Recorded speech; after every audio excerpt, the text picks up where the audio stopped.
Autrefois, c'était la fierté de l'Alsace, l'un de ses fleurons économiques. La centrale de Fessenheim vit ses dernières heures. Le premier réacteur doit être définitivement arrêté dans 13 jours et le second le 30 juin. Le village de Fessenheim doit se réinventer. Les salariés quittent peu à peu le site, des départs qui pourraient causer environ 5 millions d'euros de perte de revenus pour les commerces de proximité. Alors dans ce supermarché, on s'organise. On a beaucoup travaillé avec notre clientèle allemande qui se trouve à 3 km du magasin. Donc on est allé les chercher en distribuant des prospectus, en communiquant en Allemagne, en formant nos équipes à la langue allemande, en mettant un double affichage dans le magasin. Dans la région, certains sont philosophes. Il faut aller de l'avant, hein.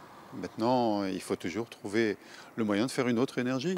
Mais la plus vieille centrale de France qui ferme, c'est difficile à admettre pour une commune qui a prospéré grâce à EDF et qui cherche de nouvelles pistes. La piste Tesla, elle est partie à Berlin. Il y a d'autres pistes, mais qui vont sur d'autres sites en France.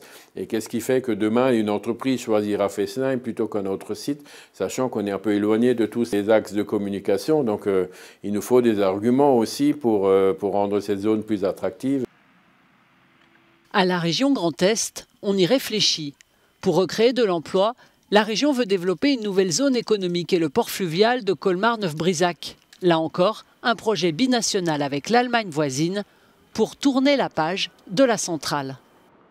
Le temps qu'elle soit démantelée, il y a encore quelques dizaines d'années devant nous. Donc c'est un site qui va rester occupé, mais il ne faut pas attendre ces 10 ans et la disparition de la centrale pour assurer la transformation économique de ce territoire. C'est à cela que nous travaillons aujourd'hui. La date prévue pour le début du démantèlement de Fessenheim, c'est 2025, après presque un demi-siècle de service.